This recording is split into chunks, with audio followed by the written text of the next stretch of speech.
Hi friends, welcome back, and we are studying about the Indian Constitution. Yesterday we said every country should have their own constitution, especially the democratic country.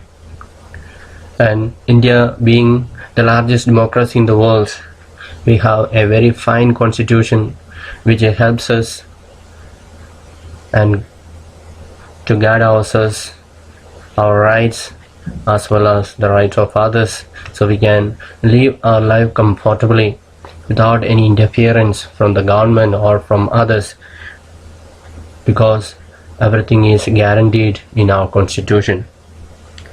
Let us carry on with our topic.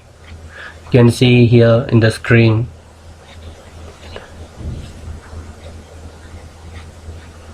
a group of students, boys as well as girls. They have difference of opinion.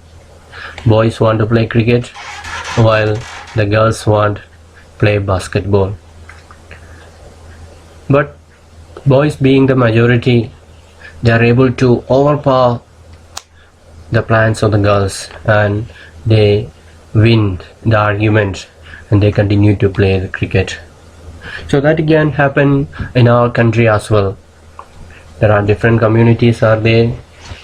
Some are majority, some are minority. So it is possible that the majority community can influence the decision making of the government, and always the minority group is pushed backward, or their voice is not heard, or they are not able to show their voice or show their plans, and nobody accepts them. That can happen. But the constitution has got proper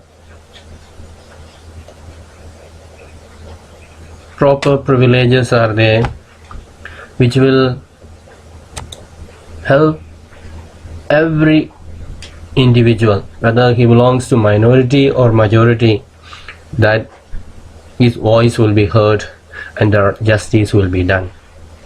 So we can see here in your screen the another important function of the constitution is to ensure that a dominant group does not use its power against other or less powerful people or groups. The storyboard is explaining that. So that is the provision that we have in our constitution, that a majority group cannot overpower other minority groups or minority individuals. So such unhealthy situation can occur in democratic societies too, where a majority can continuously enforce decisions that exclude minorities and go against their interests. As the above storyboard illustrates, every society is prone to this tyranny of the majority. Tyranny means showing power over others. The constitution usually contains rules that ensure the minority are not excluded from anything that is routinely available to the majority. So all that is available to the majority, that also should be made available to the other people, even if they belong to the minority group. So constitution ensures the equality among all the people. Then another important function of the constitution is to prevent the tyranny or domination by a majority of a minority. That is the same thing what we said now. There will be equality. Since we are a big group, we cannot say others should obey what we are saying. Everyone can voice their opinion and the justice should be done, whether they belong to minority or majority. There should be equal right and everybody's opinion should be heard. And this can refer to one community dominating the another. that is inter-community domination, or members of one community dominating others within the same community, that is intra-community domination. So constitution makes sure that every community is protected, well protected, and given equal right. And another important reason or important function of a constitution is to save us from ourselves.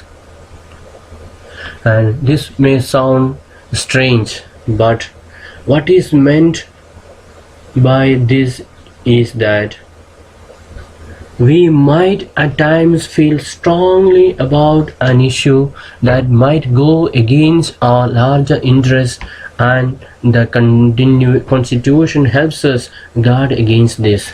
Look at the storyboard below to understand this. So you can see how to guard yourself. See the cartoon. There is a girl named Shabnan, and she is in a fix. Fix means confusion. She does not know what to do. So I have 2 chapters left to revise for tomorrow's test. But it is time for my favorite TV program. I'm trying to watch it. But if I do that, I won't have time to finish my revision. So she is confused. I have to study also, or I have to watch TV also. So what shall I do? So she is in a confusion. Then the mother is asking her, why are you so much worried? And she says, I want to watch this TV program, but I have a test tomorrow. If you all watch TV, I will also want to watch. I have an idea. What if no one watches TV tonight? Then I may not be tempted. So she's asking others also, better not watch. If you watch, then I also will be tempted. So it is a good thing I did not watch TV.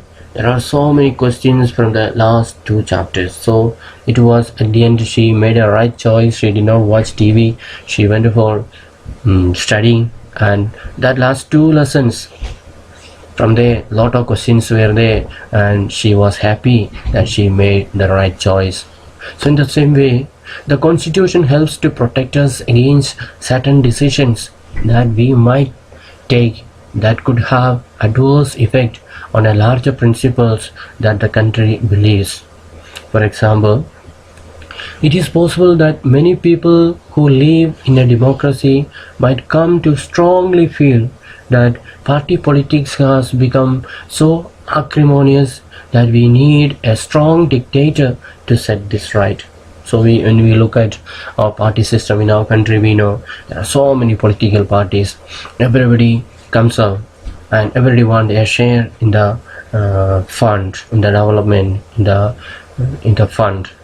And as a result, the common people are suffering. They are not getting their share. They are not getting the development in the country. Everybody is trying to pocket a certain share.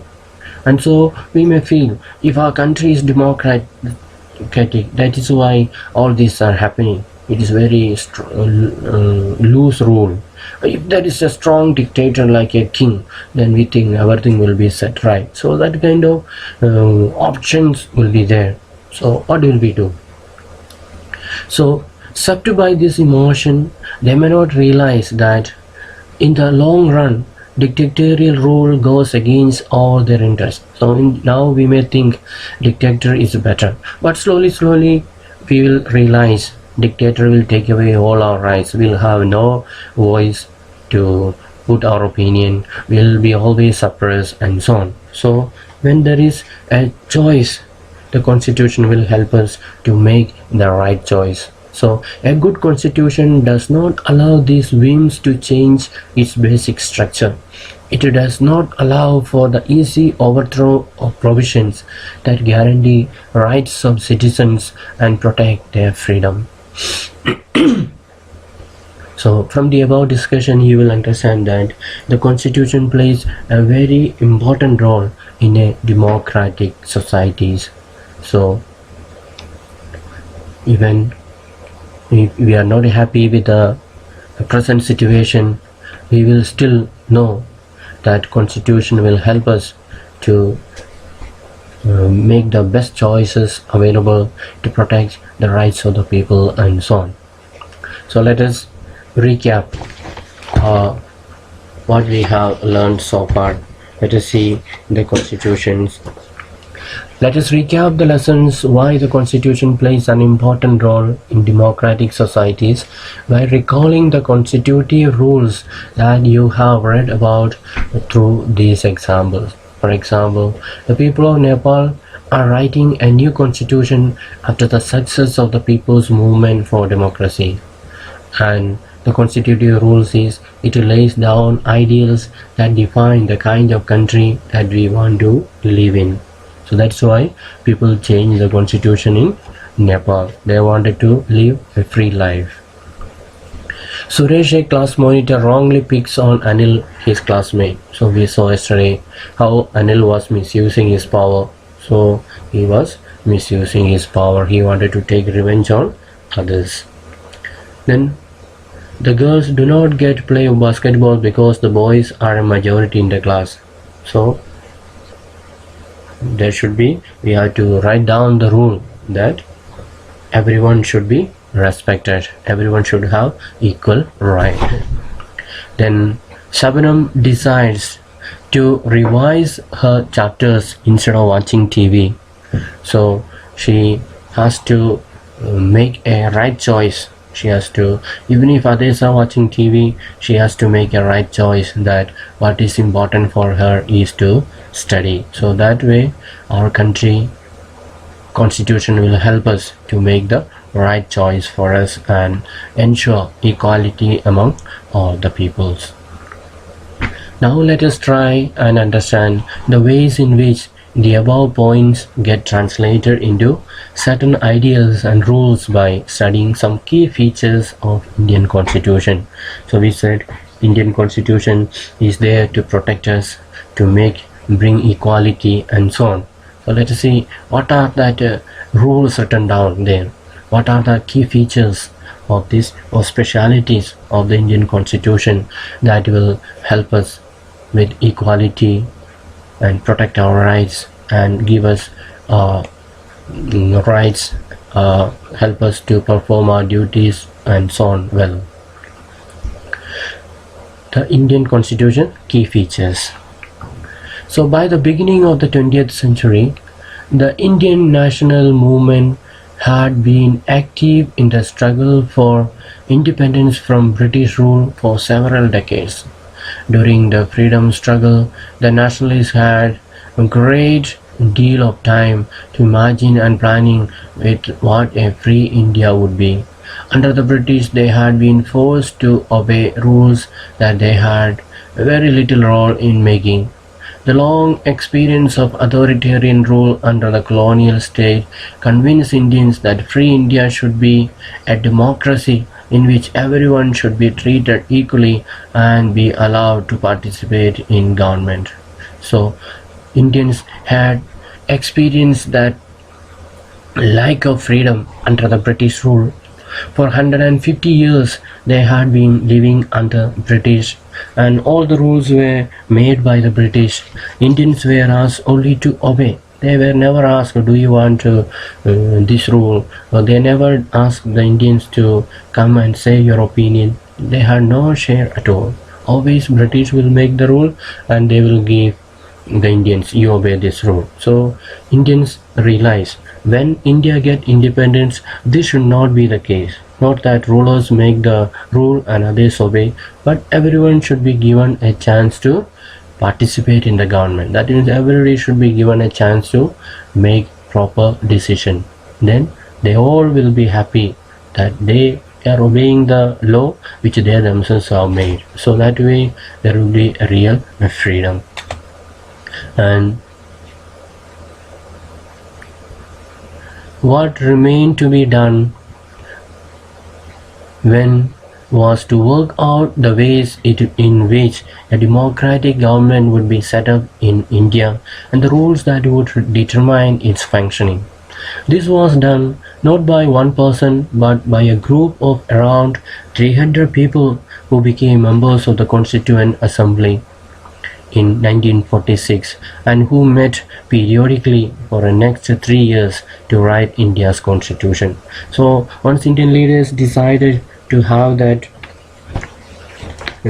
constitution written down, and so they began to think about it, plan about it, and they took years, so many years, and 300 people joined together, sitting together, discussing, sharing ideas. At the end, the constitution, the present constitution has come out. So it is not just the work of one day, but the work of many days, many people, and working for many years. So you can see here in the picture, Baba Sahib Dr. Ambedkar. He is known as the father of Indian constitution. So he was the main person in that group of 300 people who prepared that constitution. So it was his skill, his ability, his knowledge that helped us to get that constitution written down. So let's see how those people made this constitution. These members of the Constituent Assembly had a huge task before them. The country was made up of several different communities who spoke different languages, belonged to different religions, and had distinct cultures. Also, when the constitution was being written, India was going through considerable turmoil.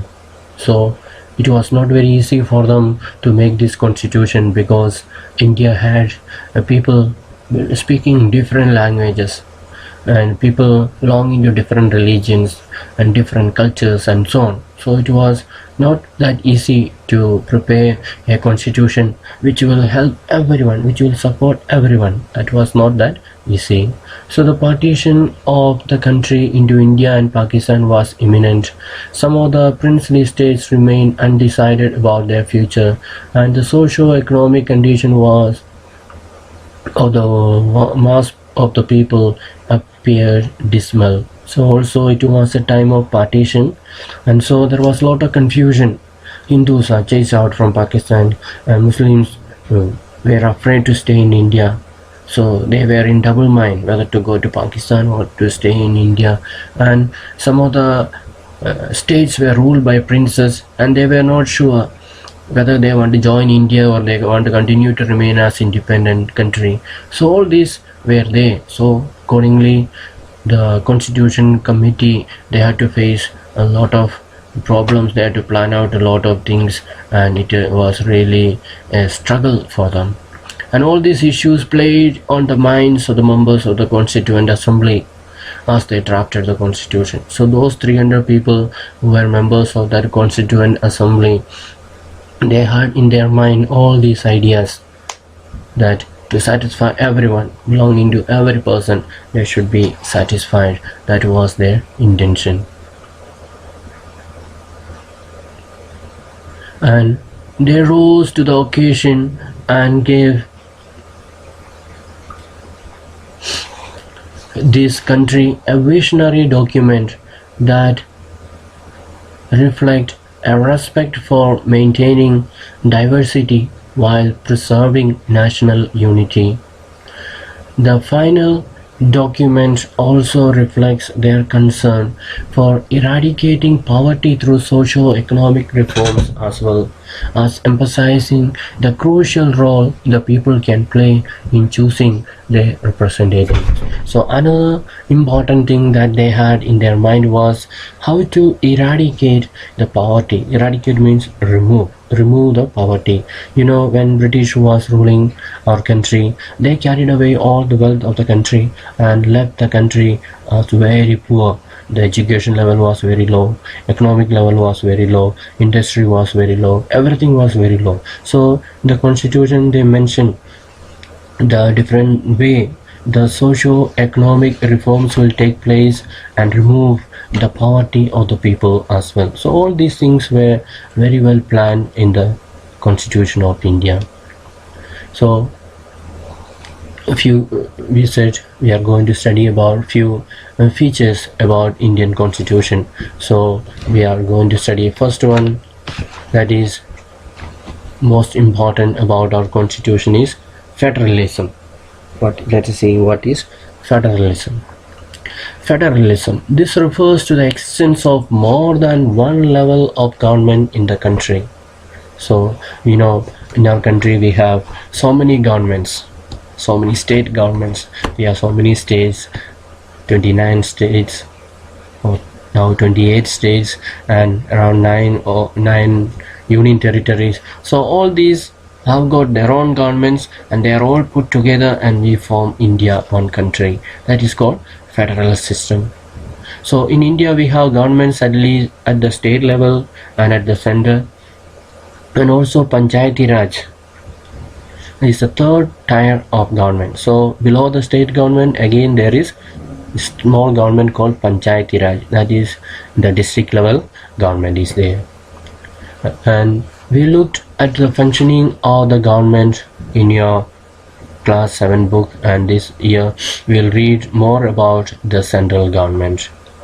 The vast number of communities in India meant that a system of government needed to be devised that did not involve only persons sitting in the capital city of New Delhi, but making decisions for everyone. Instead, it was important to have another level of government in the states so that decisions could be made for that particular area as well. That's why we have different government. If we have only one government in Delhi, then they will be sitting there and making rule for all the country. They may not know what is happening in Northeast. They may not know what is happening in Arunachal Pradesh. They may not know what is happening in South India, and so on. So, in order to make rule for that particular area, India is divided into different states, and different states are given different governments so that they can make rule for that area without affecting others. They will be obeying the central rule. At the same time, they also will be obeying the rule that is made by the local government or the state government. So that way everyone is given a chance to voice their concern, to express their opinion, and so on. And the constitution contains lists that detail the issues that each tier of government can make laws on. In addition, the constitution also specifies where each tier of government can get the money from for the work that it does. Under federalism, the states are not merely agents of the federal government, but draw their authority from the constitution as well. So all persons in India are governed by laws and policies made by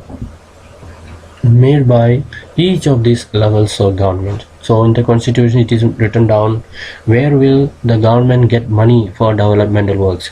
If the state government want to do developmental work, if they want to make road, if they want to make building, from where will they get the money? All that is mentioned in the constitution. How can they raise the fund? And also it is written about the central government, how they should deal with the state government, how they should expand their area of helping, how they should share the fund, all that. So it is all mentioned there in the constitution. That way we function as a federal system. So there is a central government, at the same time there is a state government, and they all cooperate each other, they work together, and the areas are divided in which are the areas central government will have power, which are the areas state government will have power. So all that is divided, and we function together so that more governments are there, more people get opportunity to participate in the government process. And the second feature of this Indian constitution is parliamentary form of government. So we have a parliamentary form of government. We know in our country we have parliament in Delhi, and we elect MPs or representatives and send them to this parliament. Let us see how it functions.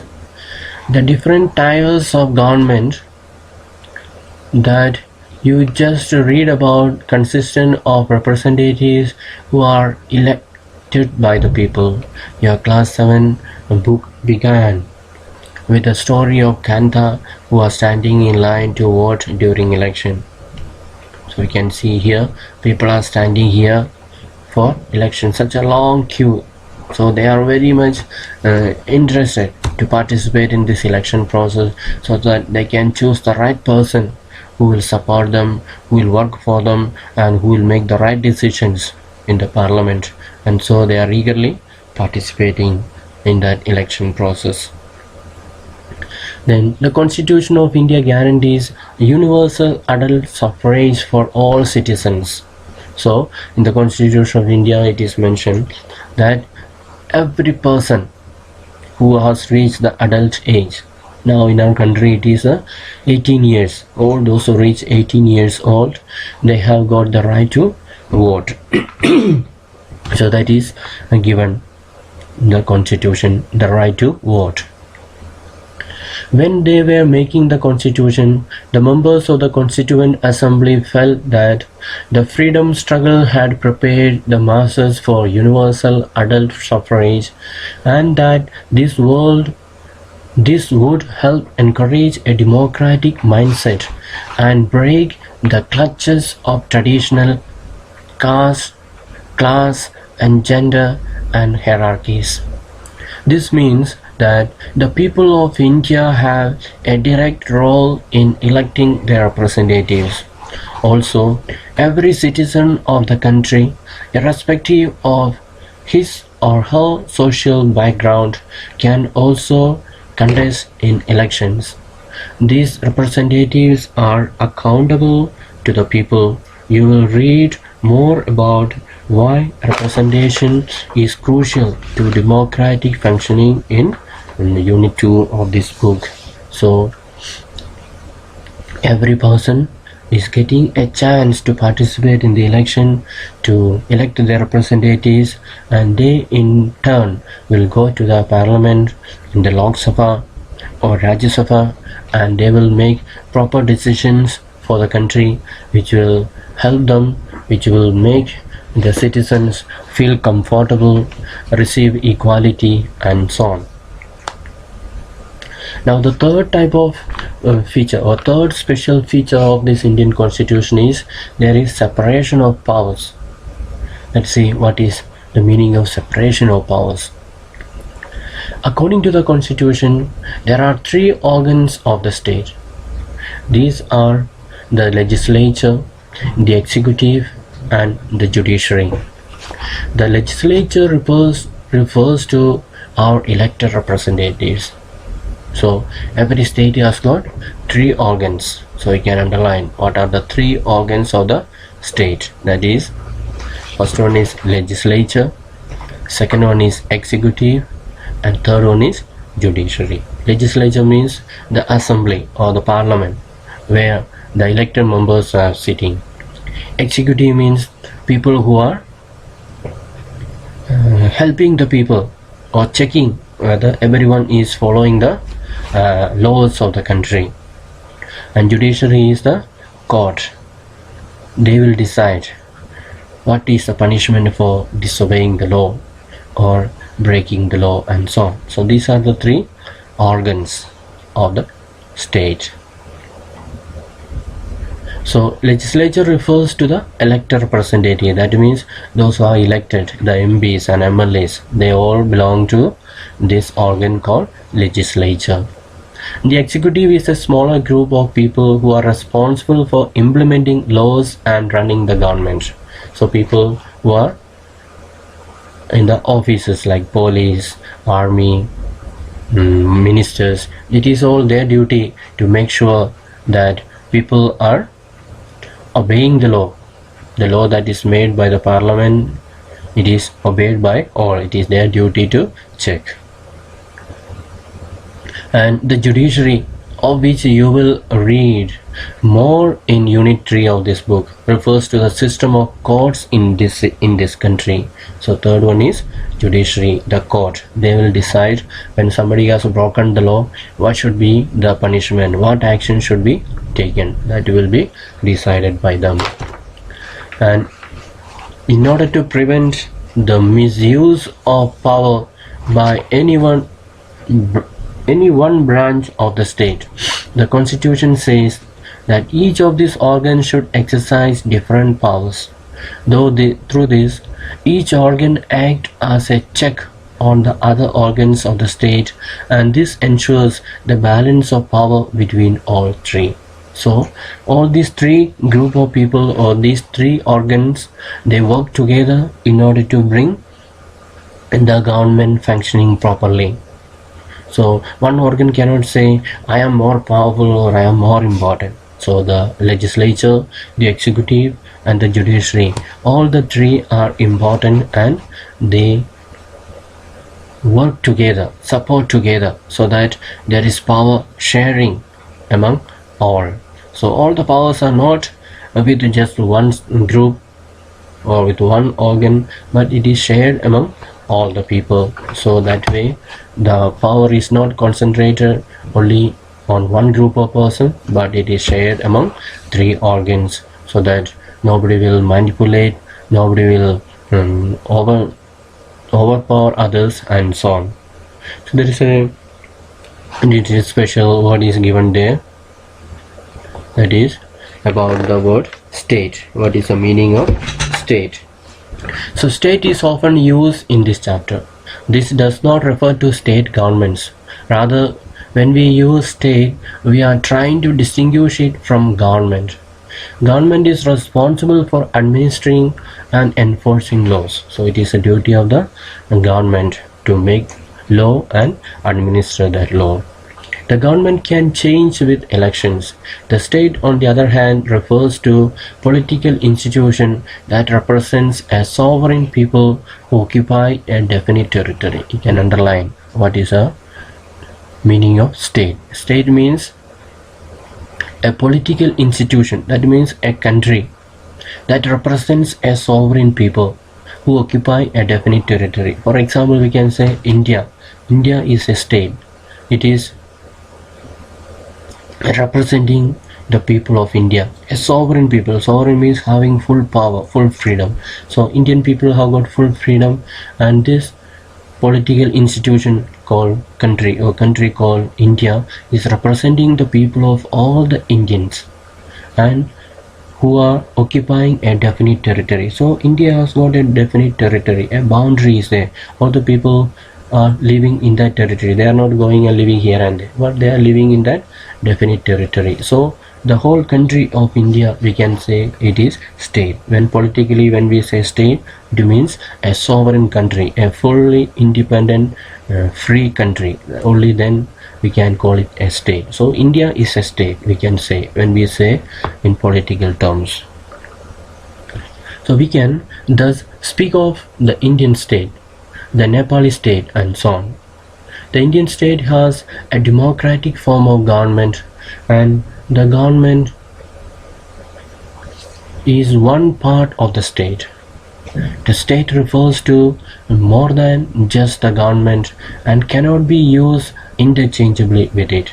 So government is only just a part of the state, the country, the whole country, government, the people, all the institutions, organizations, everything together forms the state. So government is only just a part of the state, and the state refers to more than just the government and cannot be used interchangeably with it. So when we say about the state, we have to make sure that it is not just the government, but it means about the entire country, the entire people, and so on. So today we shall wind up here, and hope you understand the explanation. And if you have any doubt, you can ask me, you can text me in my number, and I will be happy to explain to you any terms that you do not understand or any point that you do not understand.